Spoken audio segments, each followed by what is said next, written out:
Orang khusyuk itu orang yang merasakan dalam jiwanya akan menghadap kepada Allah. Karena itu ketika akan menghadap kepada Allah, kata Allah, kenakan pakaian yang bagus. Kamu dapat undangan dari orang lain, pakaian bagus. Dapat undangan dari sang pencipta, kenapa pakaian biasa-biasa? Makanya pakaian itu cenderung juga mengondisikan kita untuk bisa nyaman dalam sholat. Silahkan cek, pakai kaos oblong, ya dengan pakai baju koko, sama-sama sah menutup aurat. Tapi rasanya lain kan? Dalam sholat itu ketika akan sholat, kalau ingin khusyuk kata Allah, rasakan mungkin ini sholat terakhir yang Anda kerjakan dalam hidup.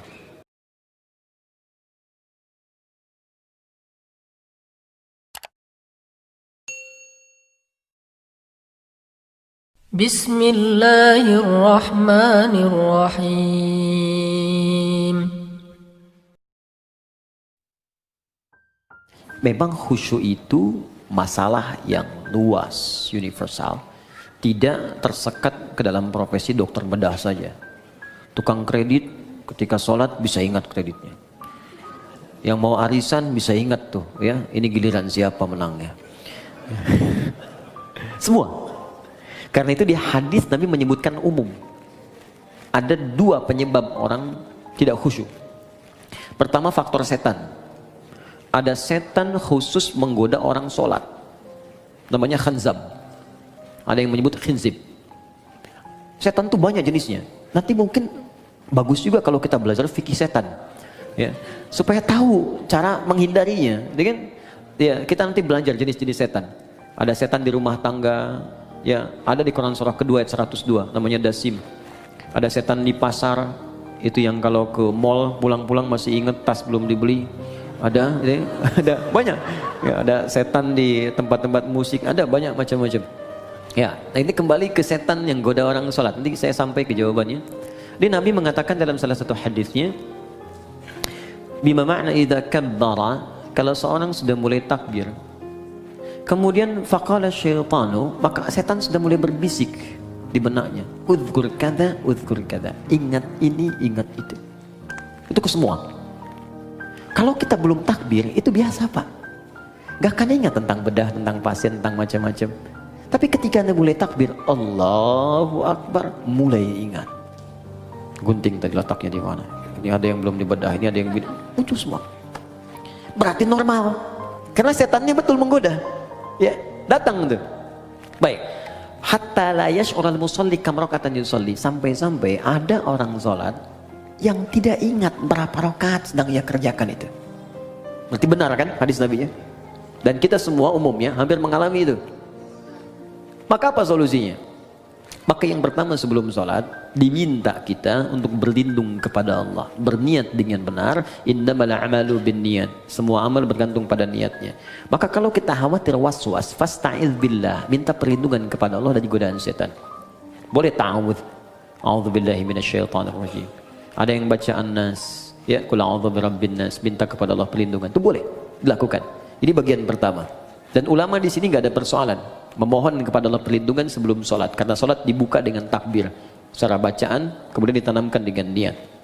Yang kedua, ini yang paling penting, Quran surah ke 2 Al-Baqarah ayat 45 sampai 46. Sebelum sholat dibuat persiapan yang matang untuk sholat. Ya, kata Allah di ayat 46-nya, alladzina yadhunnuna annahum mulaqu rabbihim wa annahum ilaihi raji'un. Di ayat 45, khusyuk itu enggak mudah. Wa innaha lakabiratun. Salat itu enggak mudah, illa 'alal khasyin, kecuali bagi orang khusyuk. Siapa orang khusyuk ini? Ternyata khusyuk dimulai sebelum salat, bukan saat sedang salat. Jadi ada tahapan khusyuk dimulai sebelum salat. Apa persiapannya? Tadi, yadhunnuna annahum mulaqu rabbihim. Satu, orang khusyuk itu orang yang merasakan dalam jiwanya akan menghadap kepada Allah. Karena itu ketika akan menghadap kepada Allah, kata Allah, kenakan pakaian yang bagus. Kamu dapat undangan dari orang lain, pakaian bagus. Dapat undangan dari sang pencipta, kenapa pakaian biasa-biasa? Makanya pakaian itu cenderung juga mengondisikan kita untuk bisa nyaman dalam sholat. Silahkan cek, pakai kaos oblong, ya dengan pakai baju koko, sama-sama sah menutup aurat. Tapi rasanya lain kan? Ya kan? Oke. Kemudian yang paling menarik di ujungnya, wa annahum ilaihi raji'un. Tenang sebentar. Kalau Anda mendengar kalimat raji'un, apa yang terbayang? Inna lillahi wa inna ilaihi raji'un. Nah, dalam sholat itu ketika kan sholat. Kalau ingin khusyuk kata Allah, rasakan mungkin ini sholat terakhir yang Anda kerjakan dalam hidup. Mungkin wafat dalam sujud. Apa yang Anda pikirkan membedah orang kalau Anda wafat sekarang? Apa yang Anda pikirkan tentang gunting, tentang segalanya, tentang selang, tentang infus? Kalau Anda wafat sekarang, apa yang mau Anda kerjakan kata Allah? Percuma pikirkan semuanya. Maka Nabi sering katakan sebelum sholat, Sallu sholatan muwadda'. Sholatlah engkau seakan-akan sholat ini jadi perpisahan dalam hidupmu. Ya, sholat, siapkan. Rasakan, mungkin ini sholat terakhir. Makanya panggilannya kan panggilan azan. Azan, an-nida, panggilan. Oke, saya ganti namanya. Andi, ada namanya di sini? Tidak ada. Baik, kalau tidak ada, oh ada. Baik, kalau ada saya ganti dulu. Asep, ada? Ada. Pasti nggak ada. Suneo, nggak ada kan? Pasti nggak ada. Suneo dipanggil Allah. Apa artinya? Kita dipanggil tiap hari. Adi dipanggil Allah, Bob dipanggil Allah, Hasan panggil Allah, Andi panggil Allah. Allahu Akbar, dipanggil kan? Mungkin sholat itu panggilan terakhir dalam hidup kita. Kalau kita sudah merasa itu panggilan terakhir dalam hidup, boleh jadi di situ kita akan mulai merasakan kenikmatan untuk pasrah kepada Allah. Kalau wafat dalam sujud itu. 2. 3. Ada isyarat di Quran surah ke-29 ayat ke-45. Utslu ma uhiya ilaika minal kitab. Sebelum sholat baca dulu, pahami dulu, rasakan dulu semua makna bacaan dan gerakan dalam sholat. Wa aqimis sholah, baru tunaikan sholat dengan sempurna. Jadi ketika kita merasa akan wafat, kita merasakan baca Allahu Akbar, Allah Maha Besar, pikiran menerjemahkan. Hati merasa, ya Allah saya mengatakan kau Maha Besar, tapi dalam hidup saya selalu merasa besar dalam hidup. Pekerjaan saya katakan yang paling besar dalam hidup dan seterusnya. Itu perasaan akan terbawa. Sehingga membantu kita bisa lebih fokus dan nyaman dalam sholat. Jelas sampai di sini? Untuk bagian yang pertama. Karena itu saya sarankan, jangan capek dulu untuk semua dikerjakan. Sepekan ini saya mau belajar takbir dulu, pahami dulu. Sepekan kemudian saya belajar untuk iftitah. Selanjutnya saya belajar Al-Fatihah sampai sempurna kita. Bahkan ada ulama yang mengatakan ingat sholat saja sudah bagian dari khusyuk. Wah ini 5 menit lagi adzan zuhur nih. Sudah ingat tuh, itu bagian dari khusyuk. Oke? Baik. Kemudian yang selanjutnya saya lompat ke bagian terakhir.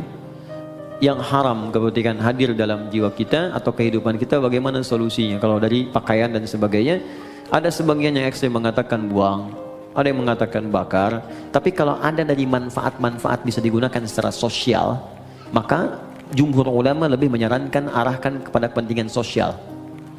Misal ada harta haram berupa uang misalnya kan didapatkan, kita tahu ini haram. Walaupun misalnya hukum setempat mengatakan boleh, tapi saya katakan ini haram nih secara agama. Maka Anda ingin bebaskan dari itu, maka kemana kan ini? Maka ulama jumhur mengatakan mayoritas berikan untuk kepentingan sosial, bikin jalan, bikin bangunan, bikin macam-macam yang sifatnya tidak konsumtif, ya bukan dimakan. Jadi jangan berikan pada anak yatim, jangan berikan pada fakir miskin, tidak. Untuk yang sosial sifatnya. Jadi kalau yang tadi misalnya mau diberikan pakaian pada dalam kepentingan sosial, jual berikan untuk kepentingan sosial atau dipakai pada hal-hal yang sifatnya secara sosial bisa digunakan, silahkan, tidak ada masalah untuk di situ. Saya kira itu yang bisa saya sampaikan, teman-teman. Izin menyampaikan beberapa hal. Pertama, saya tidak bosan mengatakan ini, tingkatkan ketakwaan kita kepada Allah, jauhi maksiat, belajar dengan baik, belajar dengan guru-guru yang bisa meningkatkan iman kita, ya ilmu kita. Tidak harus cukupkan kepada saya. Kalau ada yang benar dari saya, silahkan terima, amalkan, itu petunjuk dari Allah. Kalau ada yang salah, itu mutlak kesalahan saya. Anda tinggalkan, maafkan saya, dan saya tidak sungkan untuk mengoreksi. Sehingga apa yang Anda dapatkan, kita semua bisa belajar dengan baik. Saya kira itu saja teman-teman. Kita doakan guru-guru kita, saudara-saudari kita, dan semoga semuanya mendapatkan hidayah Allah Subhanahu wa taala. Kita akhiri dengan doa kifaratul majlis. Subhanakallahumma wa bihamdika asyhadu an la ilaha illa anta astaghfiruka wa atubu ilaik. Allahumma taqabbal minna innaka antas samiul alim wa tub alaina innaka antat tawwabur rahim.